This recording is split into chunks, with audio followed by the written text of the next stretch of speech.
మన లాస్ట్ వీడియోలో ఊప్స్ అంటే ఏంటో చూసాం, ఎన్క్యాప్సులేషన్ అంటే ఏంటో చూసాం. ఈ వీడియోలో మనం ఇన్హెరిటెన్స్ అంటే ఏంటో పిచ్చ క్లియర్ అయిపోయి మాట్లాడుకుందాం. మనం ఎవరైనా వెళ్ళి ఇన్హెరిటెన్స్ అంటే ఏంట్రా అంటే ఆ ఏముంది బై పేరెంట్ క్లాస్ నుండి చైల్డ్ క్లాస్ ప్రాపర్టీస్ ని అక్వైర్ చేసుకుంటది, ఇన్హెరిట్ చేసుకుంటది అని చెప్పేసి అంటారు. అసలు ఎందుకు ఇన్హెరిట్ చేసుకోవాలి, అసలు పేరెంట్ క్లాస్ అంటే ఏంటి, చైల్డ్ క్లాస్ అంటే ఏంటి, ఇన్హెరిట్ చేయకపోతే ఏమవుతుంది, వీటి గురించి మాట్లాడితే ఎవడే మాట్లాడు. ఇన్హెరిటెన్స్ అంటే ఏమీ లేదు, సింపుల్ గా చెప్పాలంటే ఒక క్లాస్ లో ఉన్న ఫీల్డ్స్ ని మెథడ్స్ ని ఇంకో క్లాస్ లో యూజ్ చేసుకునే దాన్ని ఇన్హెరిటెన్స్ అంటాం అనమాట. అసలు ఎందుకు ఒక క్లాస్ లో ఉన్న కోడ్ ని ఇంకో క్లాస్ లో ఎందుకు యూజ్ చేసుకోవాలి అంటే సింపుల్ గా ఒక ఎగ్జాంపుల్ తో లేపేస్తాను చూడండి.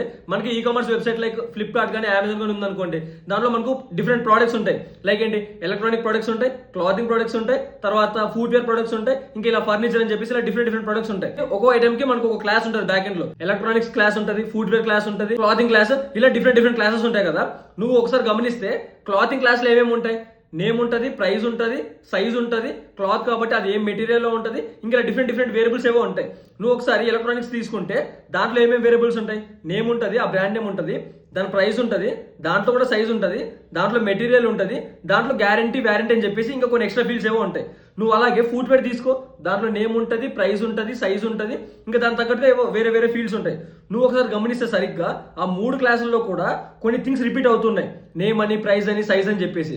సో ఇప్పుడు నీ దగ్గర 3 క్లాసులు ఉన్నాయి కాబట్టి 3 చోట్ల వెళ్ళి అవే కోడ్ మళ్ళీ రాస్తున్నావు. అదే నీ దగ్గర ఒక 50 క్లాసెస్ ఉంటే అదే సేమ్ కోడ్ ని 50 క్లాసెస్ వెళ్ళి రాస్తావు. ఇప్పుడు నేను ఫీల్డ్స్ గురించి మాట్లాడా, అలాగే మెథడ్స్ కూడా ఉంటాయి అనమాట. లైక్ ఫర్ ఎగ్జాంపుల్ చెప్పాలంటే మన దగ్గర ఊబర్ కానీ లేకపోతే ర్యాపిడ్ ఇలాంటి అప్లికేషన్స్ ఉన్నాయా, దాంట్లో మనకి 3 లాగిన్లు ఉంటాయి. ఒకటి అడ్మిన్ లాగిన్, ఒకటి డ్రైవర్ లాగిన్, ఒకటి కస్టమర్ లాగిన్, 3 లాగిన్స్ ఉంటాయా. దాంట్లో ముగ్గురు కామన్ గా యూజ్ చేసుకునే మెథడ్స్ ఏంటి, లాగిన్, లాగౌట్.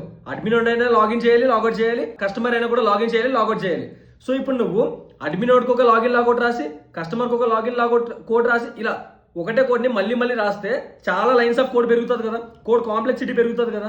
సో ఇక్కడ నువ్వు ఇన్హెరిటెన్స్ కాన్సెప్ట్ యూజ్ చేసావు అంటే లాగిన్ లాగౌట్ కోడ్ ఒక దగ్గర రాసేసి దాన్ని ఇక్కడ యూజ్ చేసుకుంటే సరిపోతుంది కదా. సో క్లాస్ లో ఉన్న కోడ్ ని నువ్వు ఇక్కడ యూజ్ చేసుకోవాలంటే నువ్వు ఇన్హెరిటెన్స్ కాన్సెప్ట్ లో ఎక్స్టెన్స్ అన్న కీవర్డ్ వాడాలన్నమాట. సో ఇక్కడ నంబర్ ఆఫ్ లైన్స్ తగ్గింది కదా ఇక్కడ. సో ఎందుకు యూజ్ చేసుకోవాలంటే అంటే ఇది ఇలాంటిదే.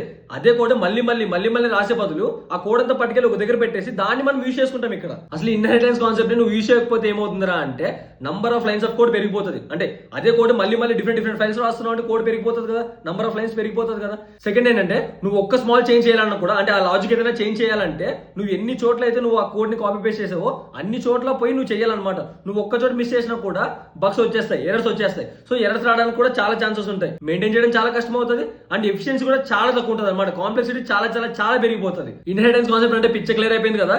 దీనిలో మళ్ళీ టైప్స్ ఉంటాయి, సింగిల్ ఇన్హెరిటెన్స్ అని చెప్పి, మల్టిపుల్ అని చెప్పి, మల్టీ లెవెల్ అని చెప్పేసి. సో ఇవన్నీ ఒకసారి మీరు చూడండి, మీకు అర్థమైపోతుంది.